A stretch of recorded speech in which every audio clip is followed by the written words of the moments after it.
Dose of happy is actually a spoonful of Paolo. Oh my gosh! Welcome Thank you, in your Markie. bright pink suits. Oh, you couldn't be you. more fabulous. Thank you so much. I had chills just voicing that story last week, and I was watching you as we played it. Take me back to that moment. That's emotional for you to even watch back on 20 years later. It is, like I think in life we keep moving forward and forward, and we're living our dream. But when I'm sitting here watching this package, I'm like, wow, like my husband and I, we did that. Like we've been doing all this, and it just, for me, it inspires me to keep even go further. So it's just a beautiful package. So thank you. You're emotional. Yeah. She changed your life. She really did. She changed my life. That day, which was 20 years yesterday, she walked into my dad's grocery store, and I had no idea that was happening. And when I heard her call my name, Paolo, I said, oh my gosh. And I knew it's because one of the hundreds of letters I wrote to her, but I'm like, why is she here in the suburbs? It's just, it just was amazing. You must have been like floating outside of your body for her to walk in. Yeah. And you bring up the hundreds of letters. What was it about Oprah specifically? I mean, why did you love her so much?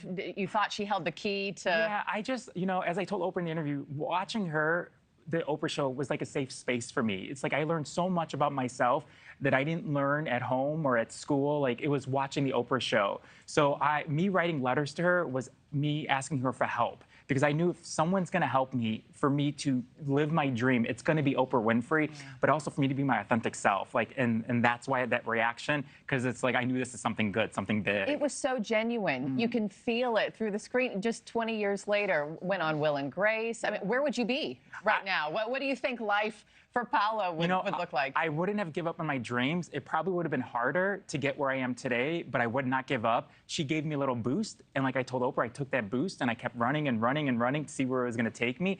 And then it took me to sitting here with you on NewsNation. And your husband is here too. Yes, Patrick's here, and he's the executive producer of the show. Yes, so he is. 20 years later, what has this show meant to you? And what do you tell Oprah? I tell people my interview with Oprah was my thank you letter, because my life has changed. My life has changed, and I don't take that for granted. I feel so blessed, so grateful. And for me to be sitting here and to be in a place where I love myself because I'm being who I am, and to be out and open with my husband, I tell you, it changes you. And you can't go through life with hiding yourself. So so I'm in awe of where we are today. Yeah, congratulations on being your most authentic self. One of the things that I know you do, you personalize every interview. You're so well read in. One of the things you do touch on is grief. You lost your mom in 2022, and you touch on that and kind of ask people about their own stories. Talk about the importance of that to you and how that's helped you in your own healing journey. When my mom passed away, I felt alone. And it's weird because I knew a lot of people who've been grieving, but when you're not in that area, you don't get it. And I didn't get it when she first had passed away, but I think with me, talking about it with guests who I know who's lost a loved one, it helps me, it helps anyone who's watching the show to remind them you're not alone, and that grief is a part of you. It changes you, but that grief is all love. That's what I've learned, because every time I wake up, I talk to my mom, and I miss her so much, because my mom was my biggest fan. She was my biggest supporter. She loved my husband so much. So it's hard, and that's why I wear this pin from our wedding that my husband gave me.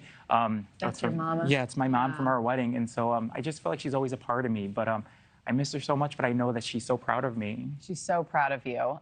What's your message? I imagine there are a lot of people watching who have this wild dream brewing in their head. I mean, your message to them, what's the mindset? What are the actionable steps that they should be taking? I say... Give us some words of wisdom. Yeah, I would say just first you have to be your authentic self. Believe in yourself and don't give up. I'm someone who grew up in a large Italian family. I don't have a manager or an agent. There's no one I knew in the business, but I did it on my own with the help of my husband. So if it's something you really want to do and you're aligned with it, don't give up. Like, believe in yourself, because I always tell people, if I can do it, someone who knew no one in this business, you could do it too. Whatever your dream is, whatever it is. So I say, don't give up. Don't give up. Yeah, just go for it. Yeah. Reach for the stars.